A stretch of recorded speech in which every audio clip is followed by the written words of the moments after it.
Bismillahirrahmanirrahim.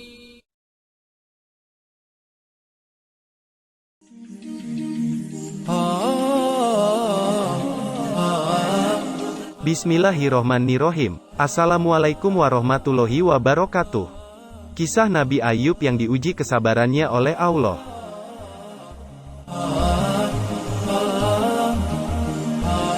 Sahabat beriman yang dirahmati Allah, Nabi Ayub adalah salah satu nabi yang wajib diketahui oleh semua umat muslim.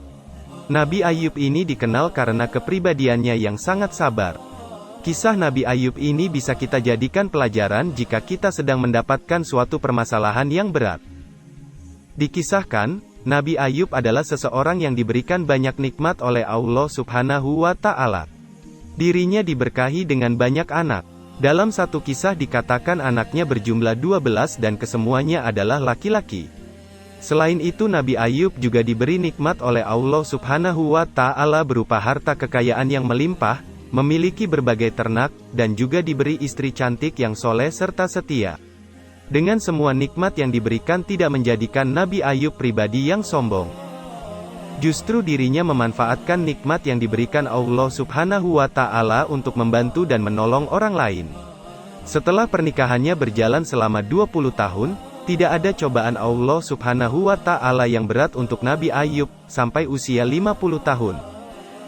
Ketika usianya 51 tahun, ujian pertama dari Allah muncul. Kulit Nabi Ayub tiba-tiba terkena penyakit yang menyebabkan keluarnya nanah dari kulitnya dari kepala hingga kakinya, hingga rambutnya pun rontok. Penyakit ini dikabarkan adalah penyakit yang menular. Berita tentang kondisi Nabi Ayub ini pun tersebar hingga seluruh negeri, sehingga seluruh negeri tahu bahwa penyakit ini menular, dan tinggallah Nabi Ayub bersama istri dan anak-anaknya. Hari kedua, ketika sang istri sedang menghidangkan makanan untuk 12 anaknya, tiba-tiba atap rumah Nabi Ayub rubuh dan menimpa semua anak Nabi Ayub hingga semuanya meninggal. Hari ketiga, Allah Subhanahu wa Ta'ala mendatangkan hama dan badai sehingga semua ternak yang dimiliki Nabi Ayub mati seluruhnya seketika, begitu juga dengan kebunnya yang ikut hancur. Namun, atas kuasa Allah Subhanahu wa Ta'ala, orang-orang di sekitar Nabi Ayub tidak ada yang terkena dampak ini. Hanya dalam 3 hari, Nabi Ayub yang sebelumnya memiliki banyak kenikmatan seketika kehidupannya berubah 180 derajat. Bahkan Nabi Ayub harus pindah dari rumahnya ke pinggiran negeri yang jauh karena orang-orang takut akan penyakit yang dideritanya. Dikatakan bahwa Nabi Ayub diberi cobaan oleh Allah seperti itu selama 18 tahun lamanya. Namun, luar biasa, selama itu juga Nabi Ayub tidak pernah sekalipun mengeluh atau mengadu kepada Allah Subhanahu wa Ta'ala.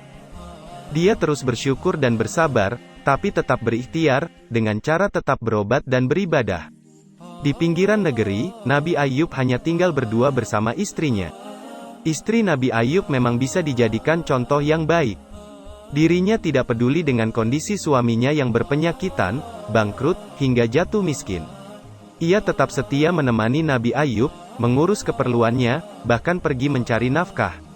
Suatu hari, istri Nabi Ayub berkata kepada suaminya, "Wahai Nabi Allah, sudah 18 tahun engkau tidak berdakwah. Bagaimana jika engkau memohon kepada Allah untuk disembuhkan penyakit ini? Itu saja, cukup kesembuhan engkau, lalu engkau bisa pergi berdakwah lagi." Lalu Nabi Ayub menjawab, "Wahai istriku, berapa lama dulu kita dalam keadaan nikmat?" Istrinya menjawab, 20 tahun. Kemudian Nabi Ayub kembali bertanya, "Berapa lama kita sekarang diuji oleh Allah seperti ini?" Istrinya kembali menjawab, 18 tahun. Lalu Nabi Ayub berkata, "Aku masih malu untuk minta kepada Allah." Jawaban Nabi Ayub ini menunjukkan keimanannya yang luar biasa. Dirinya tahu bahwa Allah Maha melihat, tidak perlu mengeluh atau meminta pun, Allah tahu bagaimana kondisi kita. Setelah 20 tahun, Nabi Ayub berdoa kepada Allah, "Wahai Tuhanku penciptaku pemilikku, sesungguhnya aku sedang ditimpakan penyakit dan Engkaulah Zat yang Maha Penyayang." Doa Nabi Ayub ini menunjukkan bagaimana dirinya ikhlas atas apa yang akan diberikan Allah Subhanahu wa Ta'ala nantinya. Mau itu disembuhkan atau tidak, Nabi Ayub tetap akan ikhlas dan sabar dalam menerima ketentuan Allah Subhanahu wa Ta'ala nantinya. Bahkan Allah Subhanahu wa Ta'ala nantinya juga berfirman pada Quran Surah Shad ayat ke-44 yang artinya, sesungguhnya kami dapati dia yaitu Ayub seorang yang sabar. Dialah sebaik-baik hamba, sungguh, dia sangat taat kepada Allah. Setelah melewati 20 tahun cobaan, tepatnya di usia 71 tahun, dimunculkan oleh Allah di bawah tempat tidur Nabi Ayub berupa mata air. Dikisahkan juga bahwa Allah Subhanahu wa Ta'ala memerintahkan Nabi Ayub untuk menghentakkan kakinya ke tanah sehingga muncul mata air dari tempat hentakan itu. Dari mata air itulah Allah memerintahkan Nabi Ayub untuk mandi dengan air itu.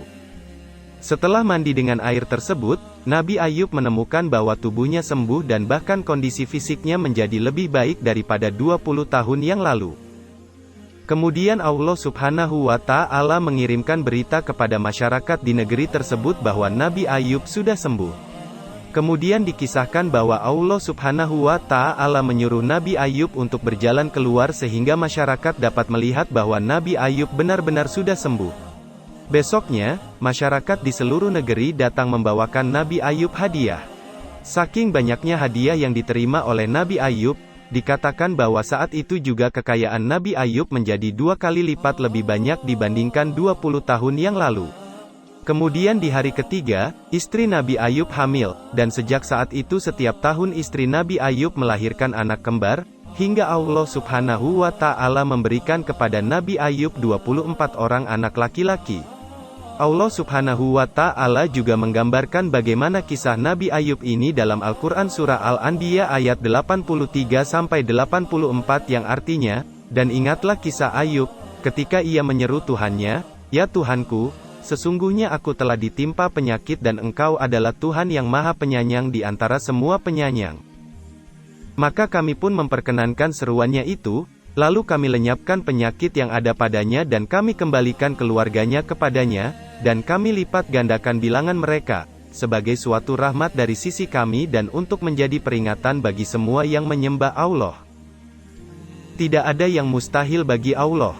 Hanya perlu keimanan, yakin kepada Allah, dan sabar sebagai pegangan hidup kita. Katakanlah, hai hamba-hambaku yang beriman, bertakwalah kepada Tuhanmu. Orang-orang yang berbuat baik di dunia ini memperoleh kebaikan. Dan bumi Allah itu adalah luas. Sesungguhnya hanya orang-orang yang bersabarlah yang dicukupkan pahala mereka tanpa batas. Quran Surah Az-Zumar ayat ke-10. Demikian kisah yang saya sampaikan, semoga bermanfaat untuk kita semua. Amin, ya Rabbal Alamin.